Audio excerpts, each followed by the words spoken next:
Kita berbincang tentang situasi anak remaja sekarang ini dan antara lain disebabkan mereka ni barangkali tidak dibimbing untuk melakukan ataupun didedahkan kepada aktiviti bermanfaat. Jadi hari ini kita nak sembang lebih lanjut tentang apa antara aktiviti yang boleh membuatkan mereka cenderung kemudian menjadi kreatif dan melakukan perkara-perkara yang baik dalam bidang sains dan teknologi khususnya.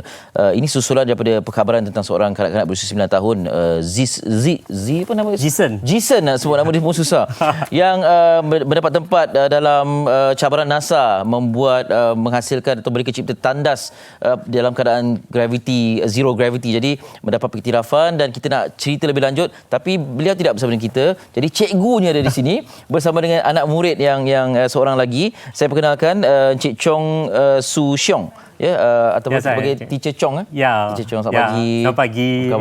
Khabar baik. Terima kasih sudi bersama kami. Dan di sebelahnya ialah salah seorang anak muridnya, namanya ialah Siti Nur Arissa Syukur. Ya. Apa khabar? Khabar baik. 10 tahun ya? Ya. Tinggi untuk 10 tahun ya? Dan ibunya Puan Nur Azrin Daud ya. Ya, terima kasih banyak sudi bersama kami. Sama-sama. Okey, sebelum kita cerita tentang aktiviti sains dan teknologi yang sangat bagus sehingga membolehkan wakil dari Malaysia diiktiraf ini, ceritakan sikit tentang apa yang Jason buat ini. Sebenarnya Jason dia mempunyai inspirasi untuk menjadi seorang daripada astronot. Dari mula dia 4 tahun, 5 tahun dia sudah attach dengan iDiscovery World. So dalam masa 5 tahun ni memang bertungkul lumuslah dia belajar, dia menerokai banyak-banyak ilmu tentang astronomi space dan dia memang itu fans untuk NASA. Itulah sebab cabaran ini yang bapa dia dengan dia yang tahu dulu dan mereka untuk approach cikgu. Cikgu, kita nak buat satu cabaran ini, boleh tak? Go for it. Okey, itu dia cara. Tapi konsepnya simple saja ya. Ya, konsepnya simple. Teacher ada bawa sampel di sini. Ya. Okey. Actually, ini secret. Ini secret rahsianya. 1 2 3. Okey. Syringe. Ini yang Jason gunakan. Pipe, botol. Tapi bagaimanakah menggunakan benda-benda yang simple sebegini boleh mendapat yang pertama di seluruh dunia? Itulah dia. Itulah inovasi yang ada kepada Jason. Dan itu yang dididik dalam kalangan pelajar-pelajar atau murid-murid di iDiscovery World ni kan? Ya, betul. Okey, Arissa sejak bila masuk ke kelas ni atau pusat pembelajaran ni? 6 tahun. Umur berapa? Saya masuk daripada umur 6 tahun. 6 tahun lah. Oh, dah lama jugalah kiranya. Lama juga. Oh, memang minat sains daripada kecil? Ya.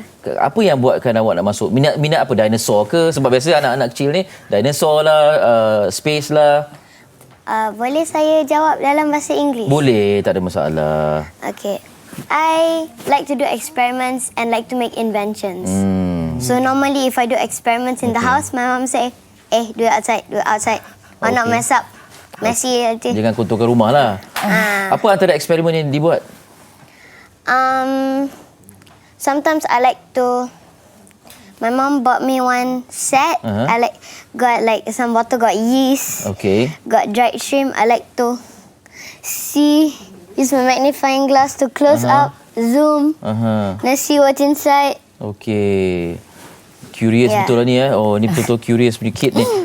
Puan Nur Azrin, minat ni datang adakah puan dan juga suami betul meminati sains ke ataupun nak sesuatu dedahkan anak kepada sesuatu yang bermanfaat atau macam mana?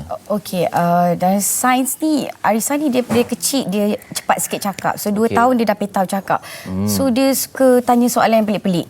So kadang waktu makan masa tu dia pernah tanya husband saya, dia tanya bapak dia, "Abah, lepas kita makan ni dia pergi kat mana? Dia buat apa?"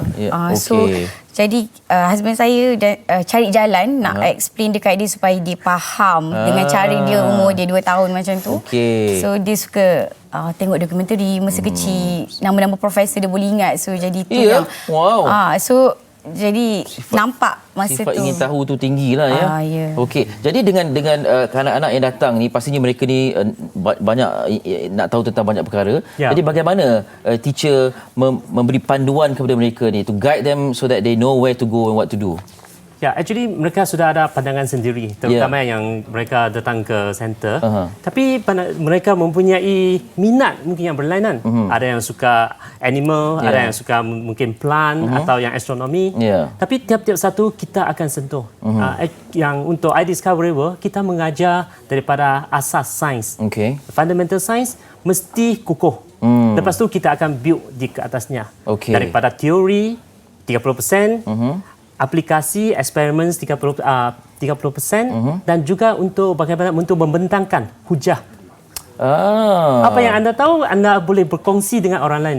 Itu adalah salah satu penting. Sebab kalau kita kata saintis, ada yang dah buat dalam lab. Lepas tu yang masa kita buka lab tu dia sudah janggut manja. Betul juga kan? Kita nak budak-budak dan juga students mereka untuk boleh berkongsi dan juga bercakap dengan apa yang mereka buat. Dan inilah adalah salah satu saya ingat kelebihan bagi student-student di iDiscovery. Okey, bermakna bukan hanya minat tu dapat diketengahkan lagi dan dikembangkan, tetapi juga keyakinan diri dapat dipupuk. Ya, memang betul. Okey, Puan, adakah nampak perbezaan ketara selepas didedahkan dengan perkara-perkara seperti ini? Oh, sangat ketara. Apa yang paling ketara yang nampak perubahan dia? Sebab dia masa dia 3 tahun dia dah start buat dia punya first invention. Okey, iaitu dia minta saya, dia tanya ada selotip tak dekat rumah. Saya tanya nak buat apa? Dia kata I want to do my invention, dia kata tak. So dia buat, lepas tu dia dah bagi, dia datang, dia kata this is my first invention, bottle sharp. I tak tahu lah bottle sharp tu. And then itu dia kata tak. Oh, tak ada, tak bawa. Okey. So dia bottle mineral yang kita punya sharpener yang ada mirror yang bulat tu, dia letak dekat atas tutup tu, and dia selotip. Baik. Tu dia minta selotip. So I kata ni untuk apa? So dia ambil colour, dia sharp. So when dia sharp, yang sampah tu masuk jatuh ke dalam botol. Bagusnya. Masa tu dia 3 tahun. So dia kata dia kata dia sharp, so dia tak separkan rumah dengan dia sharpener. Tu kata ilmu yang beri manfaat tu kan. Okey. Kita masa ni agak sudut. Kalau boleh saya nak simpan panjang lagi. Okey, akhir sekali, Arissa, cita-cita nak jadi apa? Cita-cita saya nak jadi engineer. Engineer apa? Banyak ni, aeronautical ke, civil ke? I want to be engineer like maybe like want to invent some robots lah. Some robots lah. Yes. Okey. So we hope to see Dr. Arissa soon in the future kan. InsyaAllah. Pusat pembelajaran di mana? Di Citamo dengan Setia Alam. Okey, anda boleh dapat maklumat lanjut kalau nak tahu dan nak hantar anak untuk mendalami lebih banyak tentang sains teknologi. Teacher, terima kasih banyak ya. Terima kasih. Selamat jaya. Arissa, terima kasih banyak. All the best ya. Puan, terima kasih banyak. Cik Syukur di sini ya. Di belakang sana ya. Terima kasih banyak sudi bersama kami, dan ini semoga menjadi inspirasi kepada anda untuk hantar anak dan mendedahkan mereka kepada sesuatu yang bermanfaat.